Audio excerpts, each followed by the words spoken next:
we're back! So once again, hello, hi guys! Magandang gabi sa inyong lahat. So this is Chin Rodriguez from my Sagari channel, a faith healer, also mata reader. So ngayong gabing to, tingnan natin na nagsabihin sa inyo ng ating mga gabay.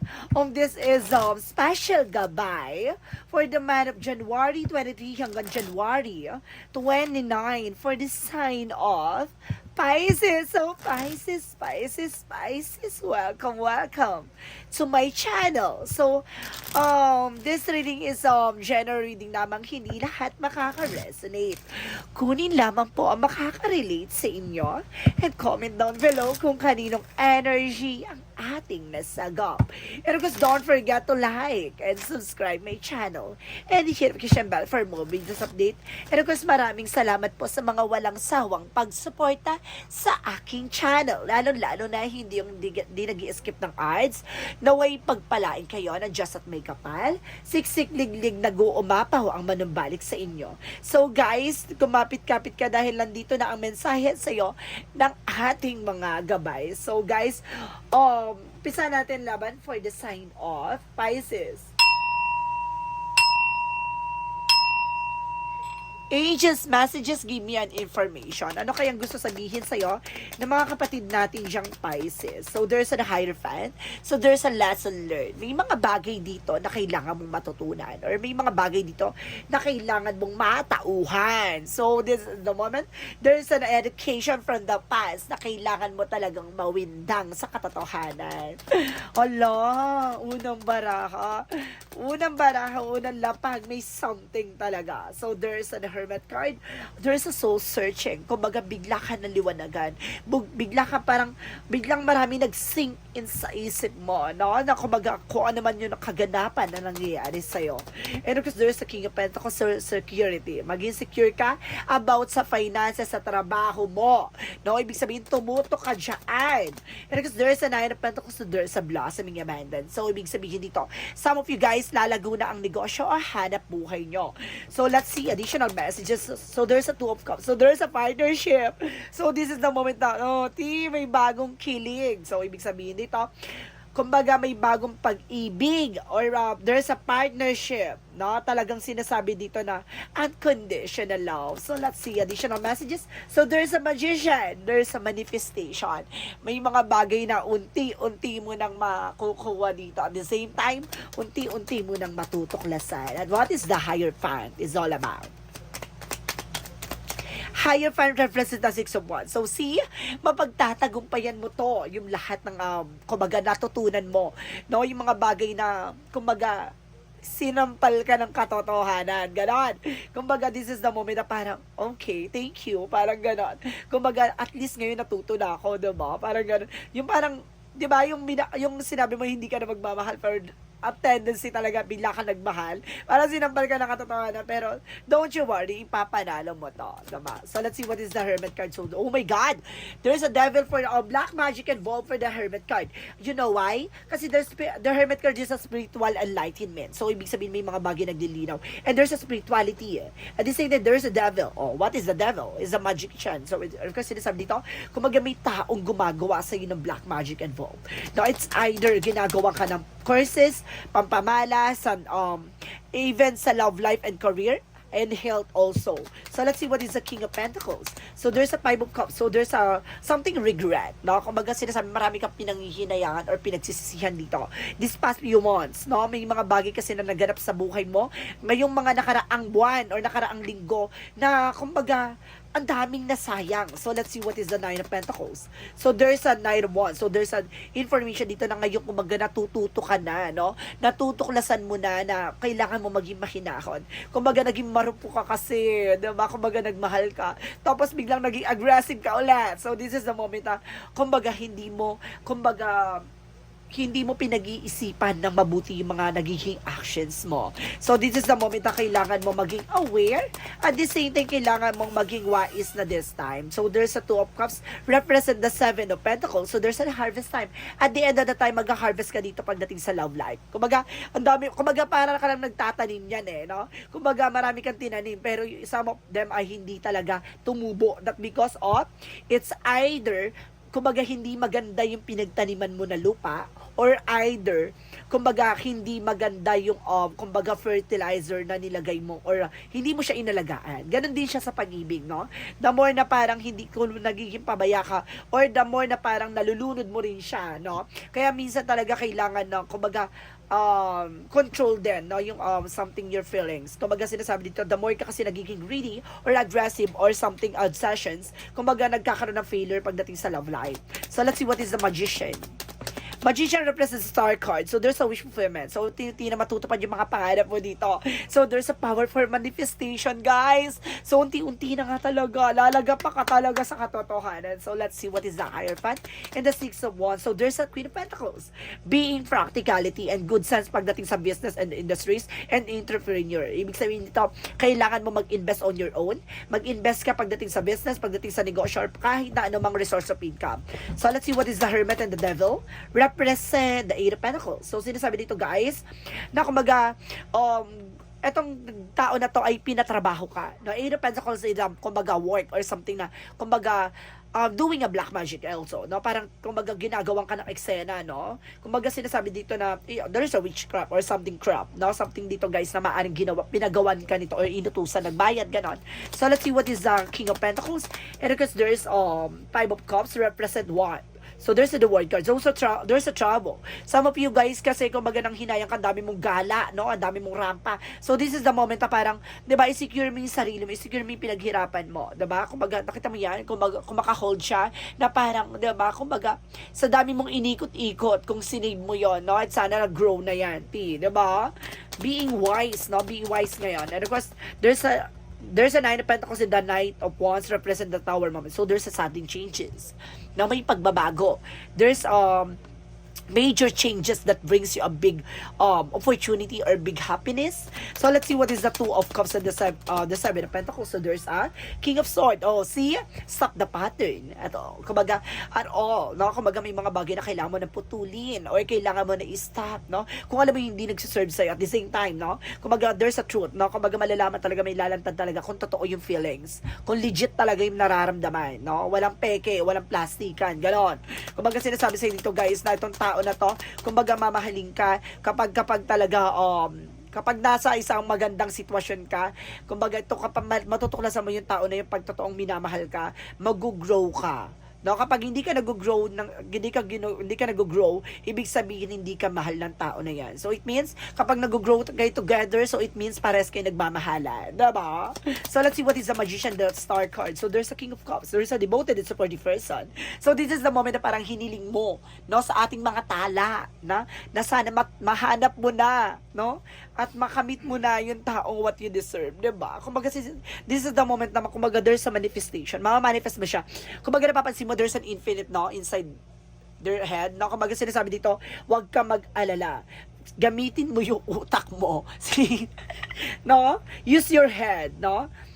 And also balance your heart, no, and feelings. So let's see what is the outcome. So the outcome is the Wheel of Fortune. So there is a blast and good luck is coming your way. O see? Kumbaga may swerteng papasok at iikot na yung kapalaran, and the Moon card represent the truth reveal. Now may mga bagay na matutuklasan at may mga bagay na mailalahad sa'yo. And the Moon is a dream coming true. Oh, pasabog ti. Diba? At the same time, there's the Eight of Cups. So, may mga bagay na kailangan mo i-let go. No? Bitawan, pakawalan ang lahat ng negatibo. Lahat ng mga bagay-bagay na alam mong nagbibigay ng pabigat sa'yo. No? So, let's see. What is additional messages for career? Pagdating sa career is the Page of Swords. So, get more information.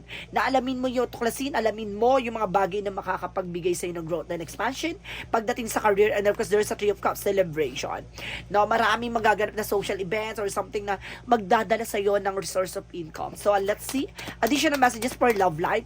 So, there's a Knight of Pentacles. So, there's a secure. Maging secure ka pagdating sa love life. And of course, there's a High Priestess for hidden agenda or hidden enemies. May taong may inggit sa'yo or may taong gustong sapawan ang inyong relasyon, no?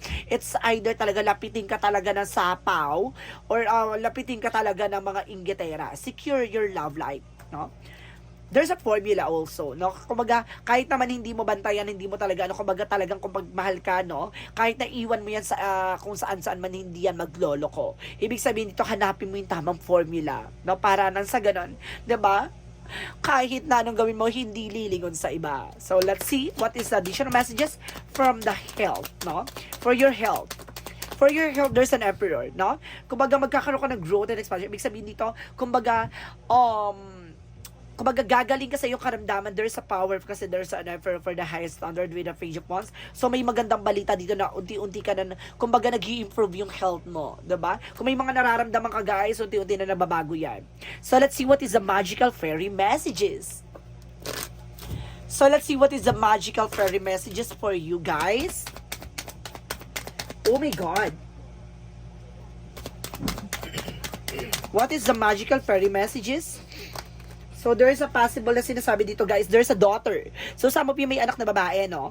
The answer to your question involve your daughter. Ibig sabihin dito, kumbaga, it's either yung daughter yung tutulong sa'yo or something na, baka may anak na kayo, or may anak ka na. And, whom do you need to forgive? See, ano yung kailangan mong pakawalan at bitawan, diba? Kumbaga, as you release old anger or resentment, you will find that your wishes will come true. See? Kasi yun yung nagsisilbing blockages, yung alam mo yung galit at puot, yung mga bagay na nangyari from the past, yun yung nagbibigay ng blockages, kaya hindi ka nakakausad, no? Kaya yung mga pangarap mo hindi natutupad. At the same time, there's a affirmation. So, this is the moment na kumbaga, nandito na ililip up na yung thoughts mo, even your energy, to attract what you desire and use your positive affirmation. So, ibig sabihin yun na nga, diba? Kung talagang, kung mga bagay talaga na para sa'yo talagang iyan mo, no? Nasa iyo talaga yon, ganon. No, wag ka maghahatak ng nega, no? Iwasan mo yung pag-iisip ng kung ano man yung negative na yan. So, let's see what is that. Yin and yang oracle card. Kasi para may nasense na ako, guys, ha? Para sinasabi dito, guys, ng ating inner, ng ating mga gabay na no more drama, no? No more drama. Iwas sa magdrama. Kung iniwan ka, bumangon ka, humarap ka sa salamin, no? Harap kasi sabihin mo na laban lang, ganon. Harap kasi sinasabi sa'yo dito, see, there's a coldness. Kung nalalamig na, ganon talaga.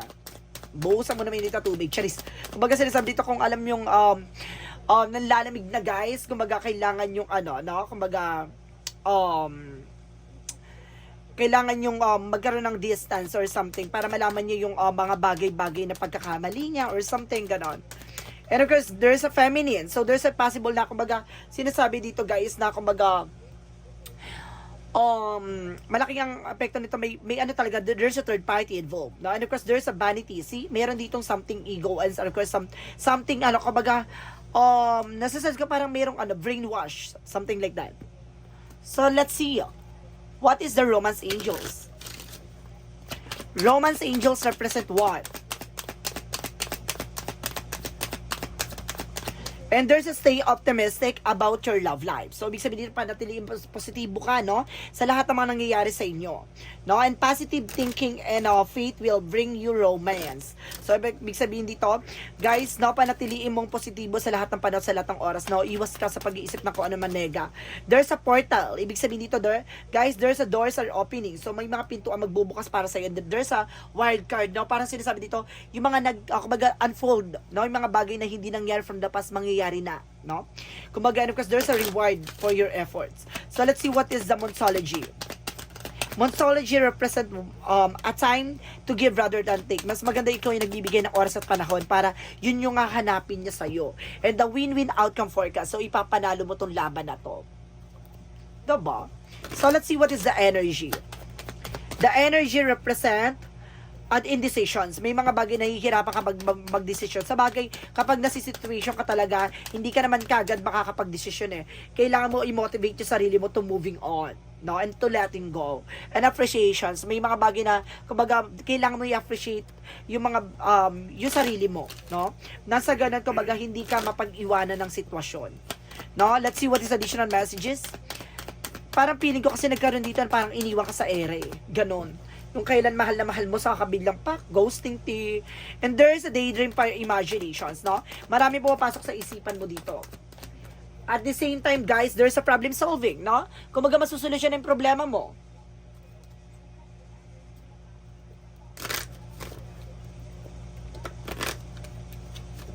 So, let's see what is additional messages. So there's a denial. I-acknowledge mo yung fear, palitan mo daw yan ng awareness. Hindi sa natatakot ka, no? Kundi sa kumbaga ano ka lang, nangangamba ka lang sa mga posibleng mangyari. Kumbaga ngayon, kumbaga nagiging aware ka na, no? Na kumbaga hindi mo na hinahayaan mangyari ulit yung mga bagay na mangyari. Kumbaga nagkakaroon ka na kagad ng parang red flag or something ganon. And there's a success, no? Kumbaga magsasuccess at the end of the time. Kumbaga ngayon, tuklas mo na. Alam mo na yung bagay-bagay, kumbaga alam mo na ipasikot-sikot ng skinita. Ganon. Kumbaga alam mo na yung pasikot-sikot ng, di ba, yung buhay mo or kaganapan. So let's see what is additional messages. So there's light and love. So magkakaroon ka ng kaliwanagan pagdating sa buhay pag-ibig, ha? Huwag ka mag-alala. And there's a family. There's a family or if you are a family-oriented or family-related, something like that. Or there's a toxic family. So there's a family involved talaga. So let's see what is Archangel Michael messages. So there's an Archangel Michael to help you from this situation, no? Kumbaga, humingi ka ng gabay kay ating Archangel Michael para makalis ka sa situation. And of course, detach from this situation. Kailangan mong kumawala sa situation. No, kailangan mo nang umalis dyan kasi hindi na siya healthy for you. So let's see what is the chakra messages. For the chakra, there's a trickery, no? Talagang niloko ka, pinaglaruan ka. And there's a guilt, no? Kaya mayroong gitong galit na something na kailangan mo nang i-let go. So, let's see what is Archangel Raphael. And there's a sobriety. Ibig sabihin dito, kailangan mo dito ng fruits and vegetables, no? Kumbaga, bumaba ang iyong immune system. So, kailangan mong pataasin ulit yan. Or some of you guys, kumbaga, kulang ka sa fiber. So, let's see what is the Jesus loving quotes. Jesus loving quote said, "Peace I leave with you, my peace I give it to you." See? Kumbaga bigyan mo ng kapayapaan, no? Ibigay mo yung kapayapaan na ninanais mo at kumbaga ipagkakaloob yan sa'yo, di ba? Ibig sabihin dito guys, sa madaling salita, palayain mo ang sarili mo sa lahat ng nakaraan. So let's see what is the angel's answer. Angel's answer represent communicate clearly. So, kailangan mo makipag-communicate, no? Kumbaga, kailangan mo siguro na closure. At the same time, there's a don't stop, no? Huwag kang hihinto. Laban lang, no? Huwag kang malulungkot. Kung ano man nangyari sa'yo from the past, okay, accept. Diba? There's a romance. Huwag kang mag-alala. Kumbaga, inoolat, minamalas ka pagdating sa pag-ibig, kahit na trying error ka, so don't forget na there's a romance talaga na papasok talaga ng bagong pag-ibig talaga. Ito pag-ibig na to is a balance and there's an unconditional love. So, let's see what is the angel's number. So, let's see what is the angel's number represent. So, there's a 6, no? Sinasabi dito, I am nurturing. So, sinasabi dito, guys, your heart is your gift. You are natural born nurturer and have a great talent for helping and healing others. You are the epitome of self-sacrifice and protector of those you love. Ibig sabihin dito, pagdating sa, kumbaga, kaya mo mag-take no risk sa lahat ng mga mahal mo sa buhay. Kaya mo kumbaga, magsakripisyo, kaya mong ilaban, no? Kumbaga, kaya mo rin magbigay ng something advices, ng tulong, kumbaga, magbigay ng tulong sa ibang tao, no? Na para makabangon at makaahon sila. Minsan nakakalimutan mo yung sarili mo na pagmahal mo, mahal mo. Kahit na masakit, ilalaban mo. So, let's see what is the messages of life. The eyes of the heart. So, ito na nga. Ito yung nagsisilbing yung mata ng puso mo. Parang pinaka-center of the heart mo. Parang ganon, no? So, sinasabi dito today, I have received that real beauty of every person I meet. With the eyes of my heart, I see behind the personality and focus on the energy of love and dwells beneath and the surface. And I filled with a wonder in the presence of God in every one of us. The eyes of the heart allow me to see the divine shining everywhere. So, ibig sabihin dito, alam mo, kumbaga marami mang taong sumubok na traidoring ka, lokohin ka, pero alam mo na may taong magmamahal sa'yo, inside and out, even your flaws. 'Di ba? Ang kailangan mo lang pagtanggap at kumawala at i-surrender lahat ng mga naganap from the past at humarap sa bagong kinabukasan. So guys, this is a special gabay for the month of January 23 hanggang January 29 for the sign of Pisces. So, Pisces, maraming salamat for your wonderful reading. So, once again, this is Chin Rodriguez from Masagari Channel, a faith healer, also mata reader. Maraming salamat sa mga walang sawang pagsuporta sa aking channel, lalo na hindi nag-skip ng ads. Naway pagpalain kayo na Diyos at may kapal, siksik, diglig, nag-uumapaw ang biyayang manumbalik sa inyo. So, this reading is a general reading lamang. Hindi lahat makaka-resonate. Kunin lamang po makaka-relate sa inyo and comment down below kung kaninong energy ang ating nasagap. Maraming salamat and see you in the next video. Bye-bye and babosh!